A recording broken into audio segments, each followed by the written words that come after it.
आइए देखते हैं, मजा आएगा।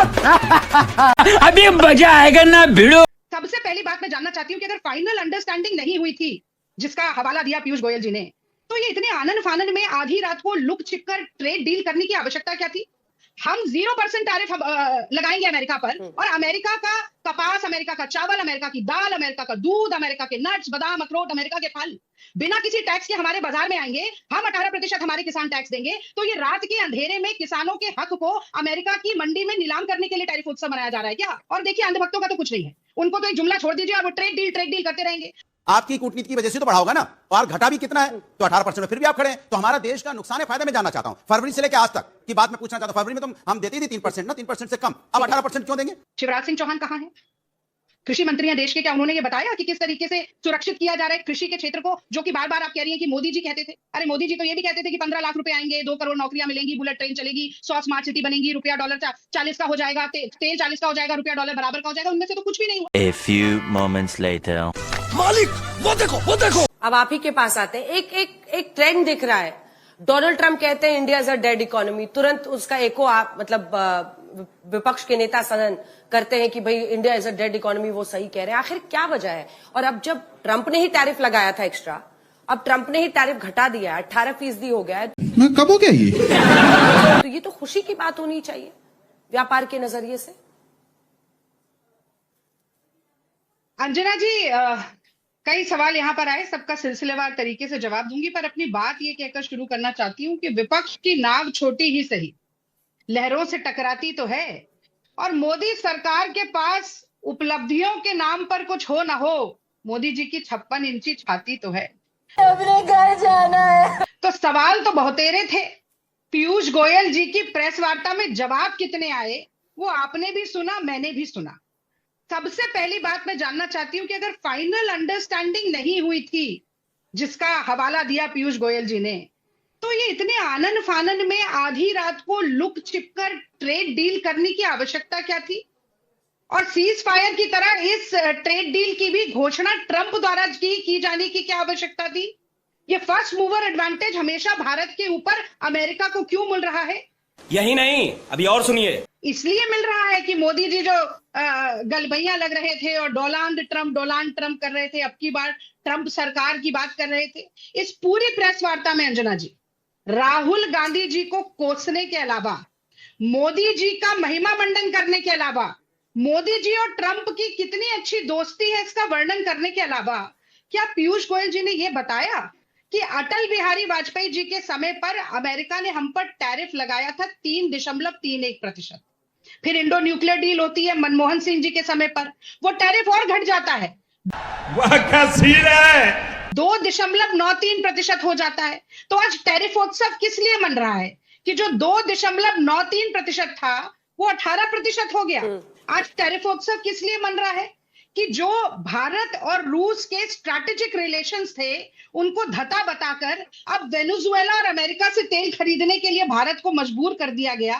टैरिफोत्सव इसलिए मन रहा है क्या? टैरिफोत्सव इसलिए मन रहा है कि बार बार, एक मिनट अंजना जी, आपने बहुत लंबा समय दिया, 2-3 बातें जल्दी जोड़ दूंगी, ज्यादा लंबा समय मैं नहीं लूंगी। यही नहीं, अभी और सुनिए कि इसलिए कि 50 बिलियन डॉलर का ट्रेड होगा, हम 0% टैरिफ लगाएंगे अमेरिका पर, और अमेरिका का कपास, अमेरिका का चावल, अमेरिका की दाल, अमेरिका का दूध, अमेरिका के नट्स, बादाम, अखरोट, अमेरिका के फल बिना किसी टैक्स के हमारे बाजार में आएंगे। हम 18% हमारे किसान टैक्स देंगे।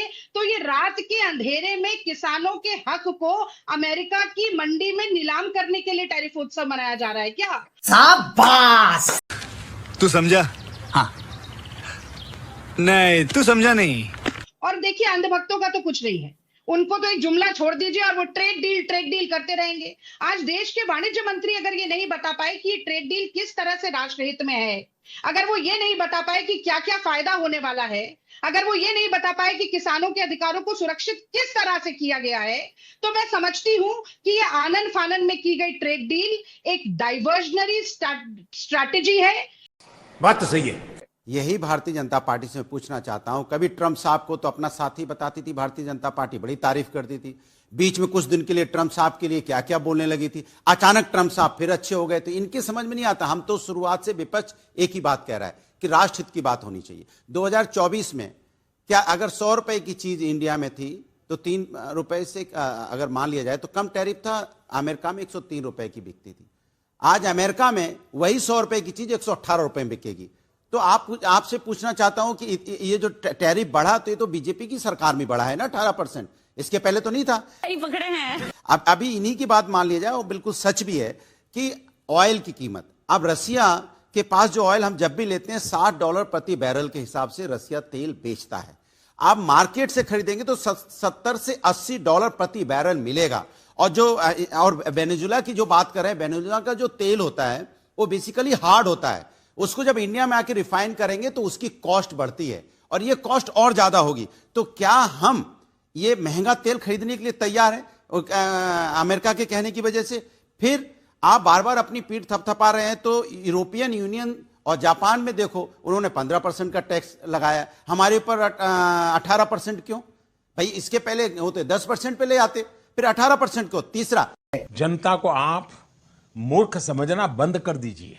कृषि उत्पादन और कोयला भी अब हम खरीदेंगे अमेरिका से। कृषि उत्पादन और तकनीकी तो खरीदेंगे। अब कृषि उत्पादन में बार बार पूछ रहा हूं, कृषि उत्पादन अमेरिका में खुद वहां सस्ता मिलता है इंडिया के कंपैरेटिवली। अगर वो अपना अनाज अगर इंडिया को बेचेंगे तो हमारे इंडियन फार्मर का क्या होगा? ये मैं इसकी क्लैरिटी चाहता हूं, जो क्लैरिटी नहीं दे रही है मंत्रालय, कि क्या जो अमेरिकन कृषि उत्पादन इंडिया में अगर भेजेगा तो उसकी कीमत हमारे मार्केट के मुकाबले सस्ती होगी, ये मैं कह रहा हूं। और अगर महंगी हमारे मुकाबले बाकी सस्ती होगी तो हमारा किसान क्या करेगा? ये मैं क्लैरिटी जानना चाहता हूं, जो सरकार देना नहीं चाह रही, सरकार को देना चाहिए। अरे हम तो फकीर आदमी हैं। तीसरी बात, वैसे ही हमारा एफडीआई नेगेटिव में चला गया है। आजकल हमारा एफडीआई नेगेटिव में है देश का। तो मैं पूछना चाहता हूं इसके ऊपर सरकार ने क्या काम किया? ऊपर से आप सस्ती चीजें और ले आएंगे, एक। दूसरा, हम कंपेयर किससे कर रहे हैं? पाकिस्तान से, बांग्लादेश से, चाइना से। अरे भाई, बांग्लादेश पाकिस्तान से हमें कंपेयर मत करिए। हम तो कहते हैं यूरोप, आपने जो लगाया है यूरोपियन यूनियन पे, भाई हम उससे कम हम पे लगाते तो लगता है कि हमारी ट्रेड डील मजबूत हुई है। क्या बात, ये बात है, हमारे संबंध मजबूत हैं। लेकिन आपकी सरकार में बढ़ा है, घटा तो नहीं है ना। 3% से 18% पे पहुंच गया और हम यहां गा रहे हैं नहीं हमने कम कर लिया। अरे बढ़ा भी आपकी वजह से था, आपकी कूटनीति की वजह से तो बढ़ा होगा ना। और घटा भी कितना है? तो 18% में फिर भी आप खड़े हैं। तो हमारा देश का नुकसान है फायदा में जानना चाहता हूं। फरवरी से लेकर आज तक की बात मैं पूछना चाहता हूं। फरवरी में तो हम देते ही 3% ना, 3% से कम। अब 18% क्यों देंगे? ये गड़बड़ है बाबा। इसके मतलब भारतीय जनता पार्टी राष्ट्रहित की बात कर रही है या सच में ट्रेड डील की बात कर रही है? ये विपक्ष जानना चाहता है, क्लैरिटी से जानना चाहता है आखिर क्या है। ठीक है, ठीक है। अजय आलोक जी, इसका जवाब दीजिए। देखिए अंजना जी, जब दिमाग में क्लैरिटी नहीं हो ना तो किसी चीज को क्लैरिटी नहीं मिलेगी। ये क्या बात करते हैं यार? पीयूष गोयल ने साफ साफ कहा कि किसानों का, पशुपालकों का, एक डेयरी का, इसको संरक्षित रखा गया है, कोई नुकसान नहीं होगा, तब भी क्लैरिटी नहीं है।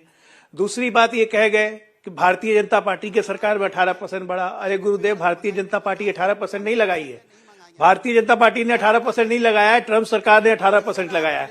और ये बाजार, ये सामान हम भारतीयों को नहीं खरीदना है, ये सामान अमेरिकनों को खरीदना है। अब दूसरी, ये सामान अमेरिकनों को खरीदना है।